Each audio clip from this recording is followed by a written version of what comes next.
We've got all of our changes covered, and Ms. Russo-Bennett, there are victim impact statements, correct? There are, Your Honor. Wynter's grandfather would like to read his own statement and read his son's statement into the record as well, and then I have a couple statements that I would like to read into the record if that's okay with you. Absolutely.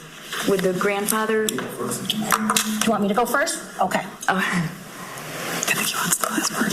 All right. Your Honor, at this time, I'm going to read a statement from Wileen Cannon. This is Wynter's maternal grandmother.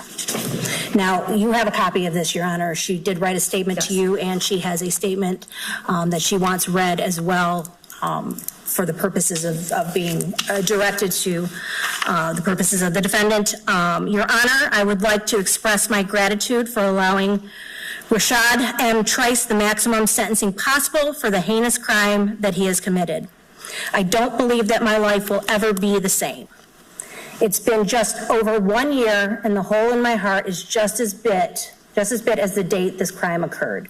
The loss of my granddaughter, Wynter Ava Mae Cole-Smith, was a brilliant, bright, and very affectionate toddler. She was so full of love.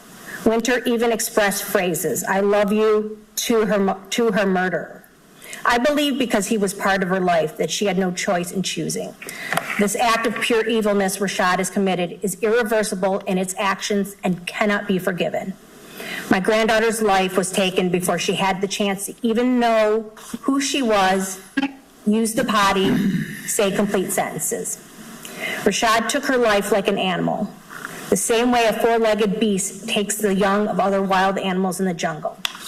Rashad had prior criminal behavior prior to leading up to Wynter's death that I'm sure you know very well. I believe if the punishment was death penalty for murdering children, perhaps this will help save and spare the lives of other children and adult victims as well. It appears that the majority of repeat criminals are very comfortable going back to jail and prison. Serving life without parole is Michigan's maximum sentence. I believe the death penalty would be a wake-up call to a lot of offenders, perhaps. I really wanted the death penalty for Rashad, but I appreciate the current sentence that he is receiving on this date. Rashad has no business in the outside world for the crime he has committed. He would only destroy more lives if given the opportunity to do so.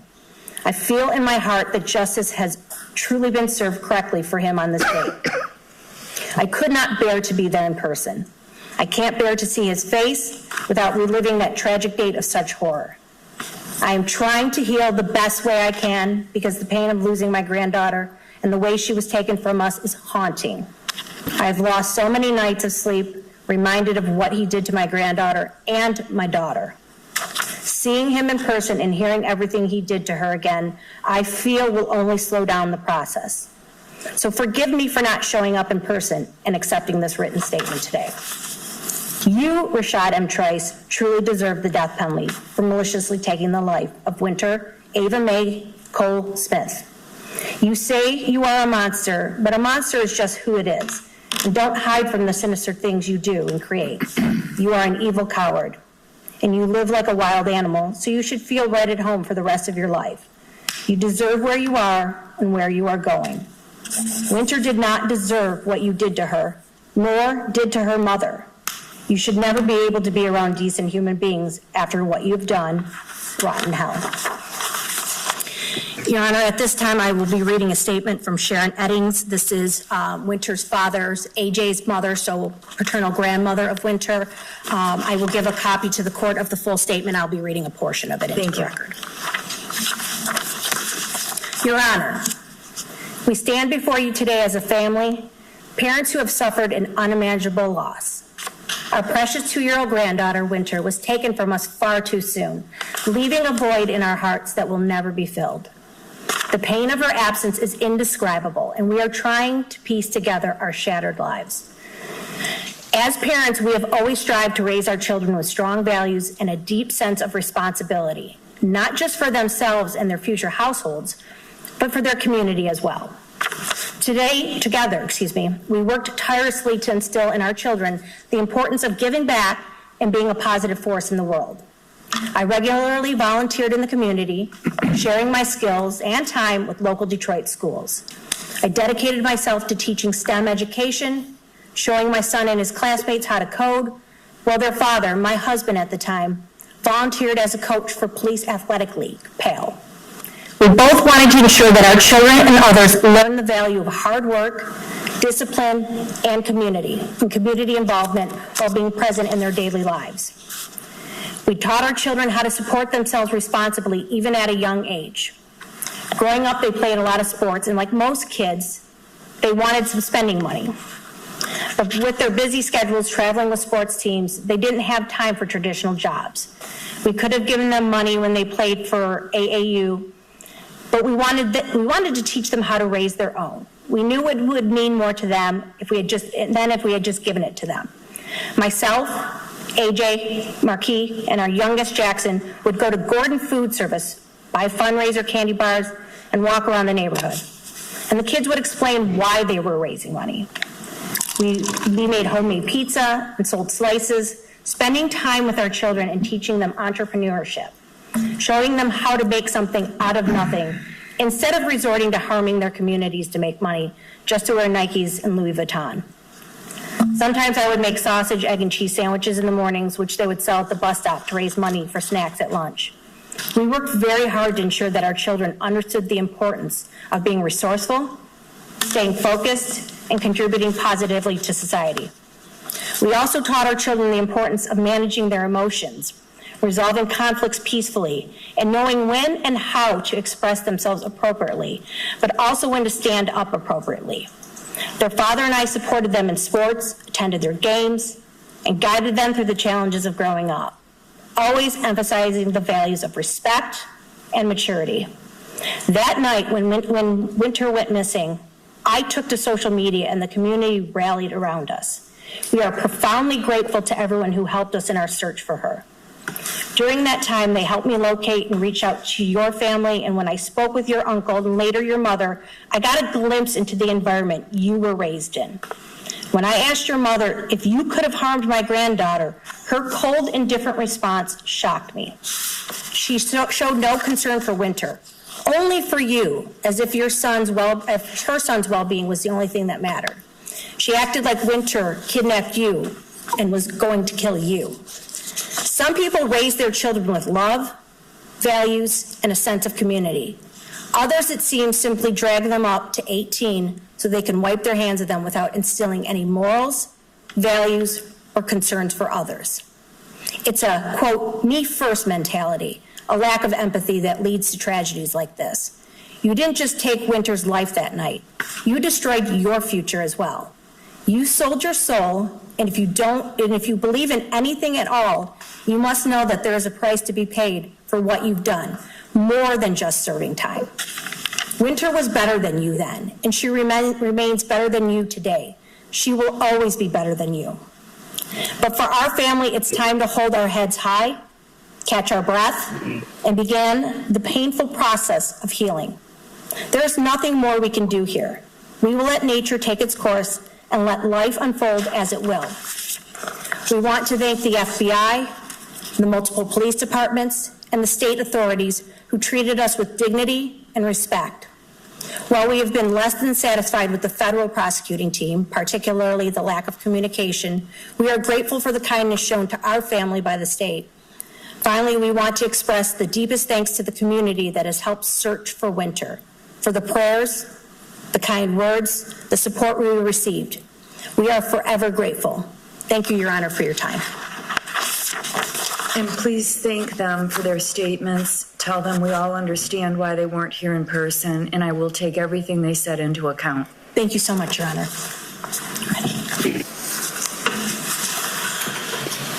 The podium, Your Honor? Okay. Please.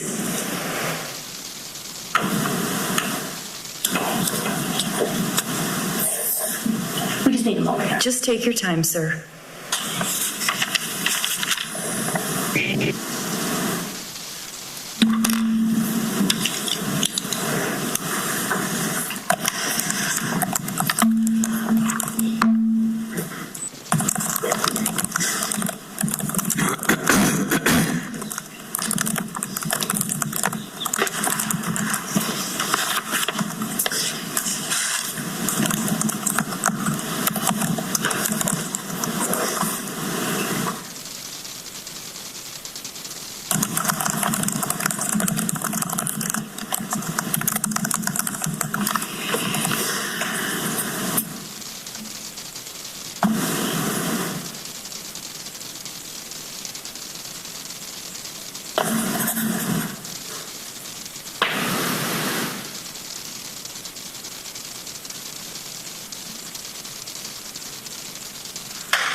Whenever you're ready, sir, if you could just start by stating your name for the record, and then, as I said, whenever you're ready.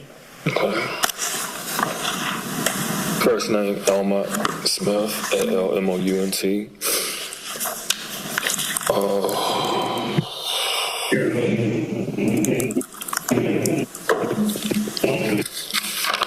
I'm reading a statement on behalf of AJ. I'd like to say I'm so proud of him of going back to school to finish where he left off at. That is something that me and the mother taught our kids, to always finish where you left off at. Don't quit. Quitting and saying I can't was not in our household. It was not in our vocabulary. As of right now, AJ, I'm sorry, his statement. What I want to say, forget why, you know what you did, why you did it, and why you didn't stop. A sweet, precious life that was going to be whatever she wanted to be no longer has the opportunity. Why? Because you thought you were something and you weren't.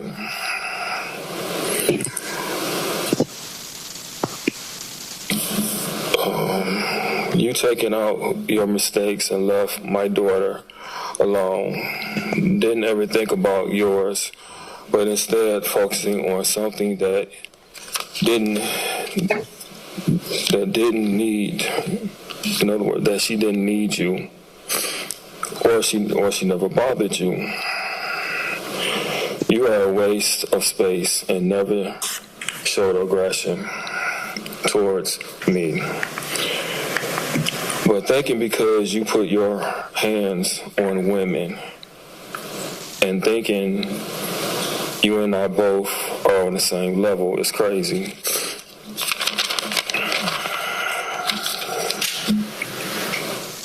I still remember when you sent inappropriate pictures and videos of your relationship when I didn't even know your name. And add with that, then you had the nerve to text me saying that you are a different person and you wouldn't harm my baby girl. You are a coward and a true definition of I can't say the words here,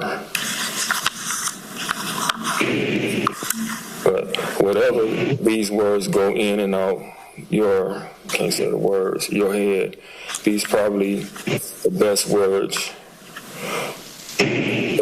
you have with passion. Unless you, I can't say the other words, but in other words, he says, you will never be forgotten or forgiven.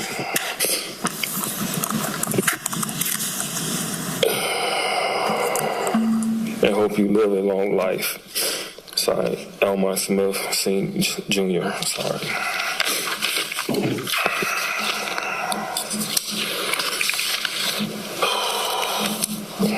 This is for me. So many things to say. The big question is why? Why was my baby, Wynter, my little angel, used as collateral? Why you hated my son, AJ, so much? We're not supposed to be here today. What was you thinking about that night?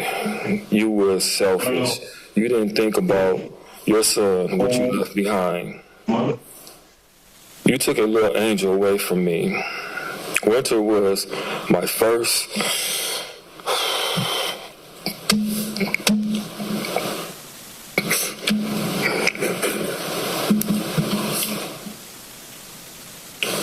Excuse me.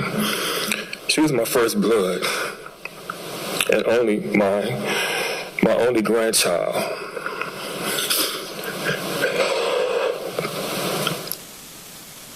All I have is memories and images of her first day of going to kindergarten, elementary, middle, freshman day of high school, and graduate from high school to pursue her life.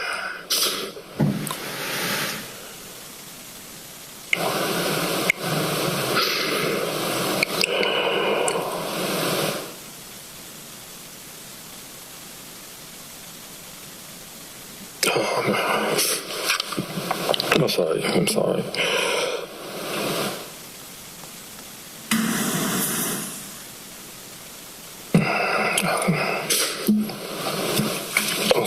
My thing, I'm sorry. Okay, I'm getting it together. As I've been reading about you, I feel the system should have never let you out from day one with the incident in Moreau. Where was your probation officer? My understanding, 2 weeks before all this happened, you and Wynter's mom got into a fight while Wynter was being held. If the police was called, why you wasn't in jail? I really wish we could have met that November of 2022 when I called and wanted to come get Wynter. Because I feel like you would have seen the kind of person of me and AJ. I tell my kids that it's a small world. You don't know who. And I tell my kids it's a small world. You don't know who.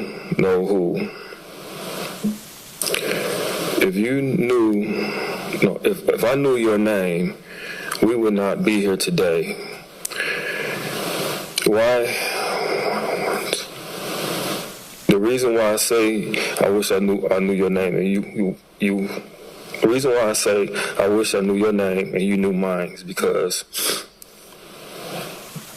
I went to school with a couple of your family members.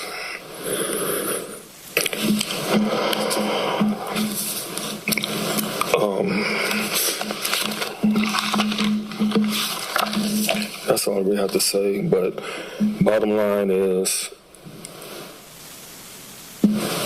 what I heard people, statements saying a coward, a monster, killer. To me, you're none of that. To me, there's no word that describe you. I learned that you can't hate nobody. I don't hate you, but I hate what you done. As again, you took somebody special from me, my only grandchild. And as I see you, you only live a quarter of your life.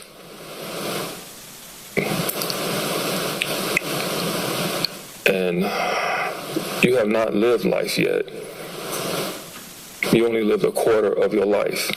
That's nothing. You still got a long ways to go. And I pray and pray, hope you get the help that you need. And I want to apologize to the court from the last session we had for my outbursts. It's okay. You don't have to apologize. But that's all I have to say. Thank you. Thank you, sir. I'm deeply sorry.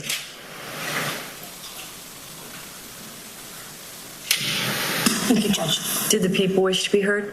Just briefly, I don't think there's really much of a necessity to be long-winded and follow up those statements. But I think, it's worth saying that those of us, and I say us collectively, the court, defense attorney, victim advocates, prosecutors, those who are in the business of dealing with domestic violence, intimate partner violence, we see the escalation of it all the time, but I think it's so rare to see it escalate to this.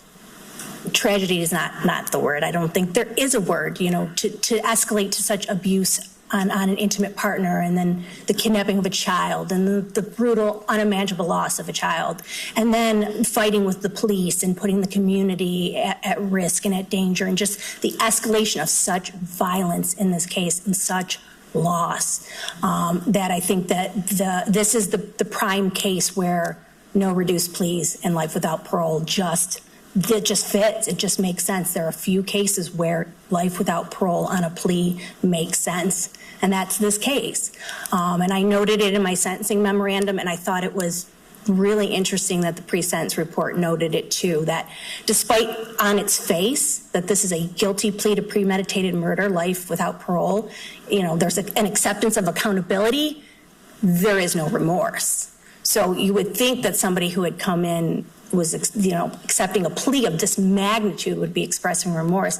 But the pre-sentence report noted what we have seen from our side of the table as well, is there's very little remorse, and there's very little emotion or acceptance of what the grievous actions of this man and what he's done to so many people's lives. And so there's accountability here, but there's not really remorse. And I think that's really sad. And I hope one day there is. And so we ask the court accordingly to sentence Mr. Trice to life without parole on the count of murder. We would ask, just as the pre-sentence report does, for the top of guidelines on the count of criminal sexual conduct in the first degree. I know it might not matter as much, but the victim in this case, SC, I'm not going to name her because it is a sexual assault, but she is a victim here too.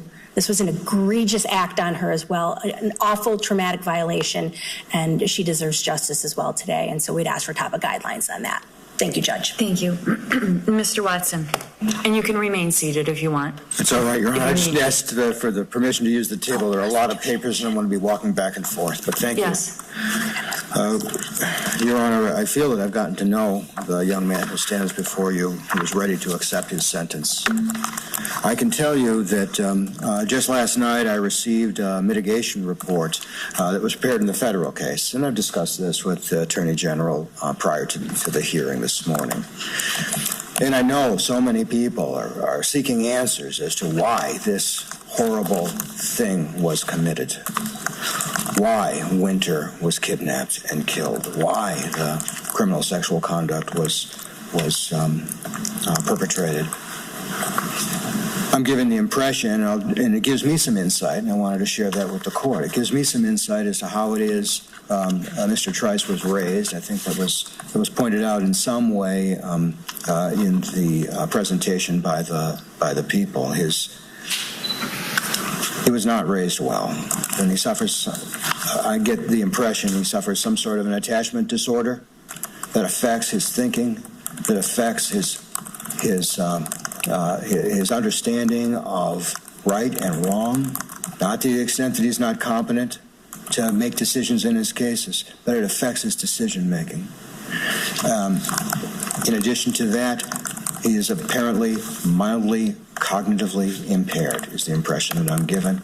And this, too, goes into the overall sense that I've developed of the decision-making of this young man. Nothing can restore Wynter's family. Nothing can restore SC. I recognize this. I believe that Mr. Trice recognizes this as well. After all, I don't know what speaks more loudly about remorse than an independent desire to offer his plea of guilt to a mandatory life sentence. He, among many others, will suffer for the rest of his life the consequences of his misconduct.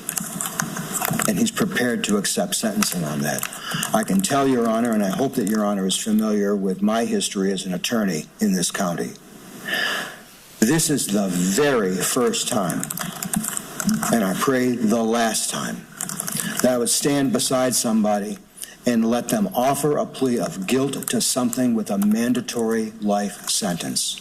I certainly would never recommend this to any client, and I did not in this case recommend to Mr. Trice that he should offer a plea of guilt to a mandatory life sentence.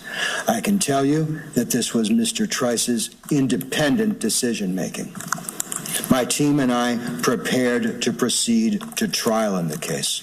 We worked closely with the Federal Defender's Office as to the approach that they were taking with their case and the approach that we were taking with our case, to coordinate our efforts in an effort to be effective, diligent, and to provide vigorous defenses.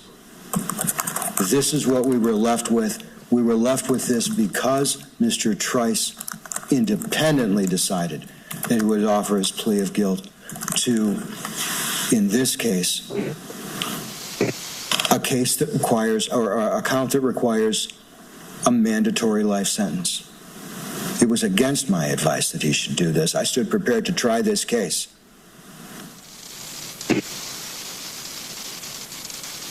He expects to be sentenced similarly, I believe, in the federal case as well. Our understanding of the agreement, although it's not recited in the pre-sentence investigation report, is that Mr. Trice should serve his sentence in the Federal Bureau of Prisons, and only in the event that he should be released from the BOP that he would then be transported to the Michigan Department of Corrections. I've discussed with Mr. Trice whether he intends to speak. He has most recently shared with me that he does not intend to, but it is his opportunity to do so, and if he wishes to say something, it is his right to do so. Anything that he might say other than that, I would leave to him. Thank you. Thank you. And now, Mr. Trice, it is your turn if you wish to say anything or not.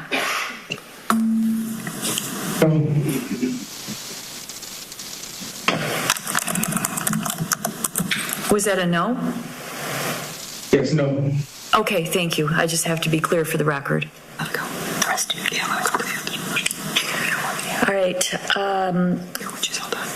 I really have little to say. I think the victim impact statements, the statement by the prosecutor said it all. And the sentence on count 2 is set by law. I do agree with the sentiment that this is an appropriate sentence in this case. And the sentence on count 2 is not exactly the same as, on count 6 is not the same as far as the mandatory nature of it, but my sentence reflects the seriousness of the offense. It will be within the guidelines, but it does reflect the seriousness of the offense, taking into account the entire transaction and the impact that it has had. So, Mr. Trice, you are ordered to pay $130 to the Crime Victims Fund, $136 in state costs. You are required to register under the Michigan Sex Offender Registration Act and comply with all the requirements of the act. You are also subject to lifetime electronic monitoring should you be released. And on count 2, you are sentenced to the mandatory sentence of life without possibility of parole. You receive credit for 411 days already served. On count 6, you are committed to the custody of the Michigan Department of Corrections for a period not less than 720 months, that is 60 years, nor more than 1,080 months, that is 90 years. You receive credit for 411 days already served. Those two sentences run at the same time with each other.